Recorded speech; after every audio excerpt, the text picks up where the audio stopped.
Family star movie review. Okay, sorry, ఇవే తగ్గించుకుంటే మంచిది. అది పోట్ల నోట్లో నుంచి.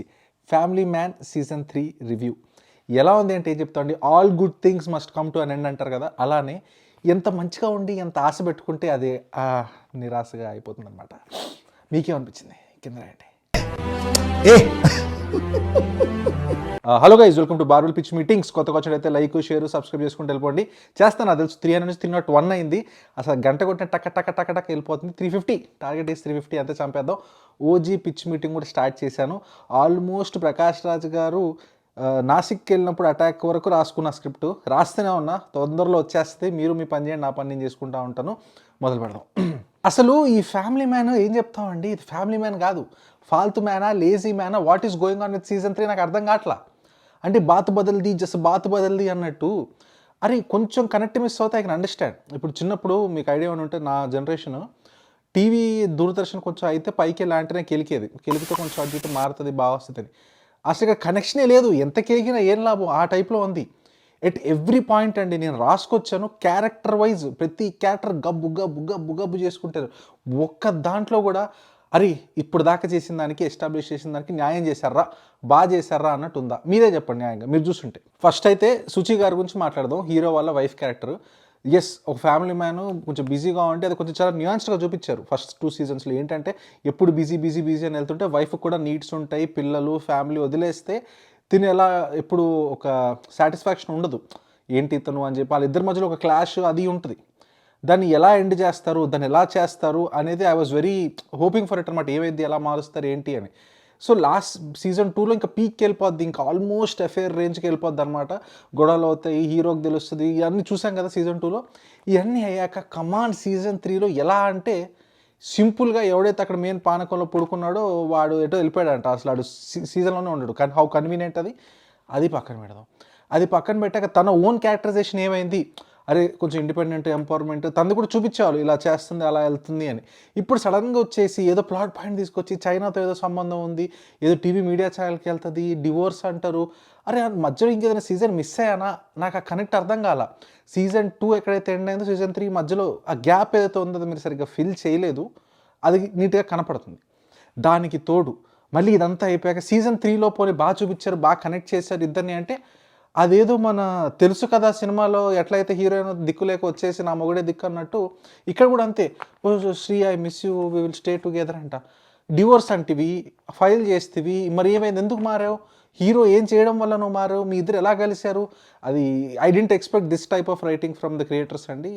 ఈ మధ్య 1-2 చూశాక 3లో మాత్రం థరోలీ అసలు డిసప్పాయింటెడ్. దానికి తోడు ఎందుకో సీజన్ 3లో ఆ తక్కువ ఎపిసోడ్లు ఏంటి, ఏదో గేమ్ ఆఫ్ థ్రోన్స్లో తొందరపడితే ఏదో తీసేసినట్టు. ఎవరు దిస్ ఇస్ మై ఫ్రస్ట్రేషన్ అనుకోండి, ఎవరు తీయమన్నారు ఈ తక్కువ ఎపిసోడ్లు, కొంచెం ఎక్కువ తీసుకొని టైం తీసుకొని మంచిగా రాయొచ్చు కదా. తన క్యారెక్టర్లో లెంత్ కూడా ఎక్కువేం లేదు.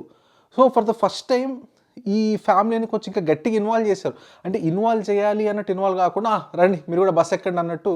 ఇప్పుడు సీజన్ 2 ఉంటుంది, సీజన్ 2లో అనుకుంటా వాళ్ళ కూతురు ఇన్వాల్వ్ చేసి ట్రాప్ చేసి అదంతా చేస్తారు కదా, అది ఓకే, అది ఫ్యామిలీ ఇన్వాల్వ్ చేశారు, కొంచెం సీరియస్గా వెళ్ళింది స్టోరీ.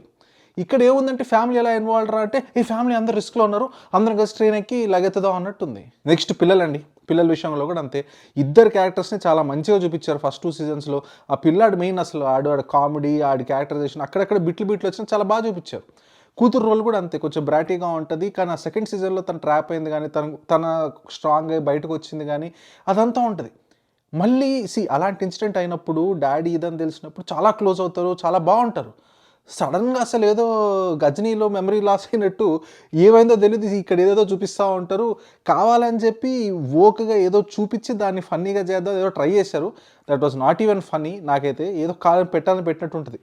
ఏదో సినిమాలో అజయ్ దేవ్ గారిని కూడా ఇంతే చేస్తూ ఉంటారు, అబ్బా గుర్తురా, అట్లా సింగం 3 అందులోను ఆయన కూడా అంతే, ఇక్కడ అంతే. It's called ghosting. సో ఈ పిల్లల క్యారెక్టర్స్ కూడా బిస్కెట్టే. మీకేమనిపించింది, పిల్లలు బాగా చేశారనిపించిందా? నాకైతే ఈ దిస్ కంప్లీట్ ఫ్యామిలీ మ్యాన్లో ఫ్యామిలీయే ఫసక్. అసలు బేసిక్గా ఏంటంటే నాకు డౌట్, మీకేమనిపిస్తుందో కూడా చెప్పండి. బత్తాయి ఉంటుంది, బత్తాయిని బాగా పిండి జ్యూస్ అంతా అయిపోయాక ఇంకా పిండాలి హౌ అని చెప్పి వేడి నీళ్ళలో నానబెట్టి మరీ పిండుతారు కదా, ఆ టైప్లో ఇక్కడ చూపించాల్సిందంతా సీజన్ 1 and 2లో చూపించారు. అన్ని యాంగిల్స్, అన్ని ప్లాట్స్, ఇది అది మోసాలు చేయడాలు, లేకపోతే విలన్ వాడనుకొని వీడనడాలు, ఫ్యామిలీ ఇష్యూస్ కానీ అది చాలా బాగుండడం వల్ల ఇక్కడ స్కోప్ లేక ఇలా అయిందంటారా, లేకపోతే ధ్యాస పెట్టలేదు, లేకపోతే సరిగ్గా చేయలేదు, what you think the reason is? నాకైతే ధ్యాస పెట్టలేదు అన్నట్టు అనిపించింది. ఎందుకు అని తీసేద్దాం, చూసేస్తారు, రెండు హిట్నేగా, మూడోది కూడా లాగిచ్చేద్దాం అన్నట్టు అనిపించింది.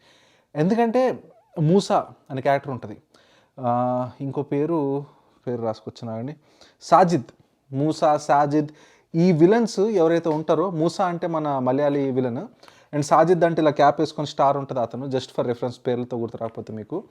ఆ క్యారెక్టర్స్ అసలు ఎంత బాగా చూపిస్తారు. అరే విలన్ అంటే వీడురా, అసలు ఏందిరా ఇది, ఎట్లా రా విలన్ పట్టుకునేది, అంత బాగుంటుంది. ఇక్కడ ఎవడరా అంటే రుక్మా అని ఒకటి తీసుకొచ్చి వీడు విలన్. ఎందుకు విలన్ అంటే అంతే, ఆయన dangerous of the ex military అంటారు.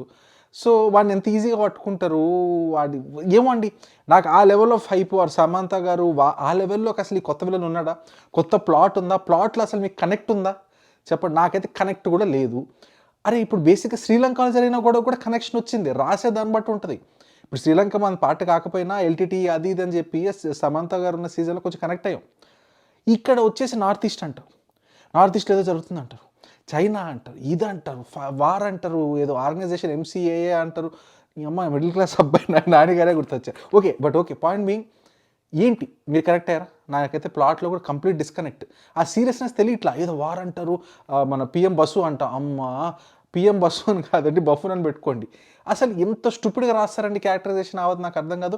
ఒక కంట్రీకి పిఎం అయితే ఎంత షార్ప్ ఉంటారు, ఆర్ షార్ప్ లేకపోయినా అసలు చుట్టుపక్కల ఉండే ఆర్గనైజేషన్ అంతా ఎంత స్ట్రాంగ్ ఉంటుంది.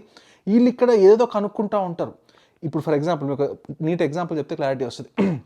ఎవడో బిలియనర్ గాడు ఉన్నాడు, ఇండియన్ బిలియనర్ గాడు, ఏదో ఈజ్ పుల్లింగ్ ద స్ట్రింగ్స్, ఏదో న్యూస్ పేపర్ని కొనుక్కున్నాడు, మీడియాని వాడుకుంటున్నాడు, ప్రెషర్ పెడుతున్నారని చెప్పి టాస్క్ కనుక్కుంటుంది. అది పిఎం వరకు వెళ్ళదు, పిఎం ఏమో నమ్మేస్తూ ఉంటుంది. క్లైమాక్స్లో కూడా ఐ వాజ్ థింకింగ్, ఎప్పుడైతే ఆ బిలియనర్ గాని తెప్పిస్తారో ఇండియాకి, దట్స్ ఎ ట్రాప్, వాడు ఇండియాకి రాగానే మనం అరెస్ట్ చేస్తారు, బస్సు ఇంకా చూసేవారా నేను పట్టేసుకున్నా, ఇదంతా నా ప్లాన్ ఉంటుందేమో అని వెయిటింగ్ నేను. అరే వాళ్ళు బిస్కెట్లు వేస్తూనే ఉన్నారు, ఇవాడ తింటూనే ఉన్నారా, అసలు అది చాలా స్టూపిడ్ అనిపించిందండి. అంటే ఇన్ఫ్యాక్ట్ ఇండియన్ ఇంటెలిజెన్స్ని కొంచెం తక్కువ చేసి చూపించినట్టు అనిపించింది. దట్ వాజ్ వెరీ అఫెన్సివ్ నాకైతే. నెక్స్ట్ ఇది యాజ్ ఇట్ ఈస్ ప్రతి స్పైని అమ్మ mission impossible of the almost all the spy సిరీస్లో ఉంటుంది. ఏంద్రా అంటే ఈ మన వార్ సినిమాల్లో కూడా, వార్ 2లోనే ఇందులో కూడా ఉంటుంది. ఏంటంటే నువ్వు వాడు ఒక దేశద్రోహి, దేశానికి తిరగబడ్డాడు, అది తిరగబడి దొల్లాడు, ఇప్పుడు మనం వెళ్ళి మనోడినే హంట్ చేయాలి, టైగర్ జిందా హే అన్నట్టు ఉంటుంది. ఇక్కడ అంతే, ఫ్యామిలీ మ్యాన్ జిందా హే. అరే అది కొంచెం న్యాయంగానే చూపియండి రా, ఏముండదు. అక్కడ సిచ్యువేషన్లో వాడు ఉన్నాడు కాబట్టి వాడే సస్పెక్ట్, వాడిని అటాక్ చేద్దామంట. ఒరే 1 సీజన్ బ్యాకే 2 సీజన్స్ బ్యాకే దేశాన్ని మొత్తం కాపాడండి కదరా, మీ దగ్గర ఎవిడెన్స్ ఉందా వాడిని చేయడానికి? ఏముండదు. వీడు అంతే తుత్తరగాడు, వాళ్ళు ఏదో అన్నారని చెప్పి వీడు బారిపోతాడు. అది చాలా అసలు కన్విన్సింగ్గానే లేదండి. ఈ ఎవరైతే దేశద్రోహి టైప్లో వీడిని హంట్ చేయడం, వీళ్ళు వెళ్ళడం, so that again was not at all convincing. At the same time ఇక్కడ కొత్త క్యారెక్టర్ తీసుకొచ్చారు, టాస్క్ని ఏదో హంట్ చేస్తారు శ్రీకాంత్ తివారిని అని.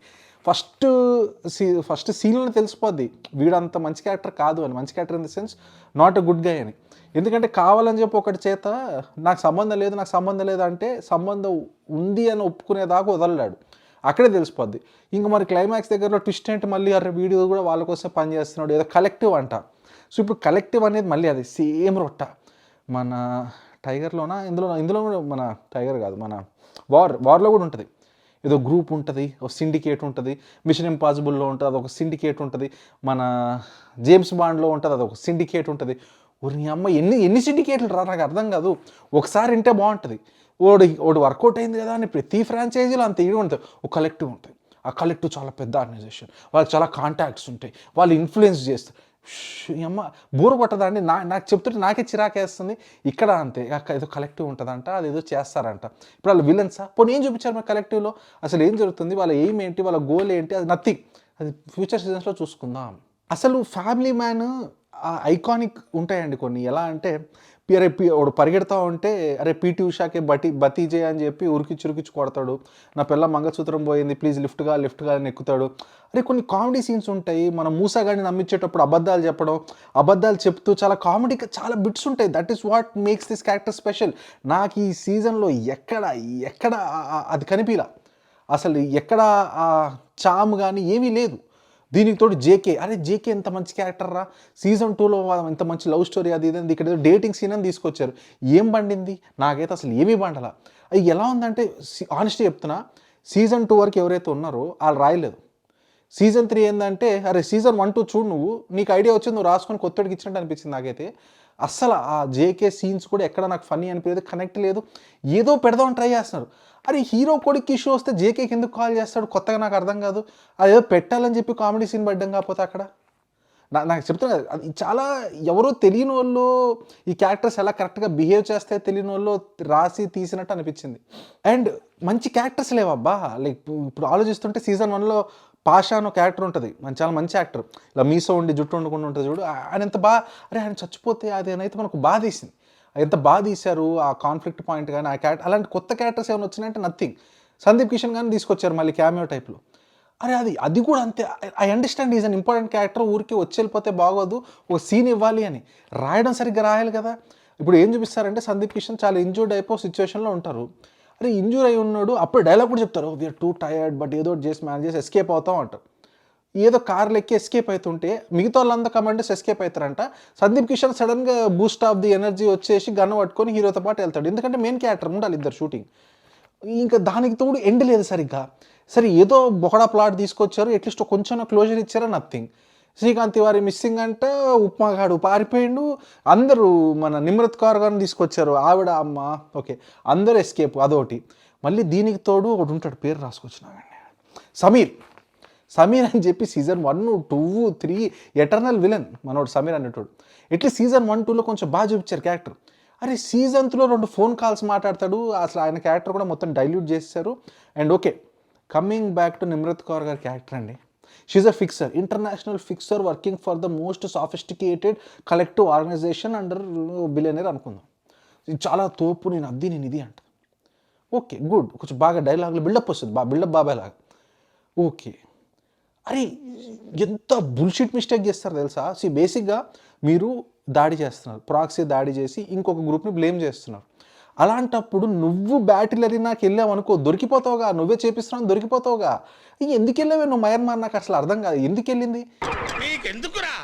మయన్మార్ వెళ్తుంది, వెళ్ళి మంచిగా ఫోజులు ఇస్తుంది, కమాన్ టేక్ మై ఫొటోస్ అని. ఓవర్ ప్లాట్ కథం, కేల్ కథం, దుకాన్ బంద్. మోస్ట్ స్టూపిడ్ రైటింగ్ ఎవరండి అదైతే. I did not expect this from this writer's అండి.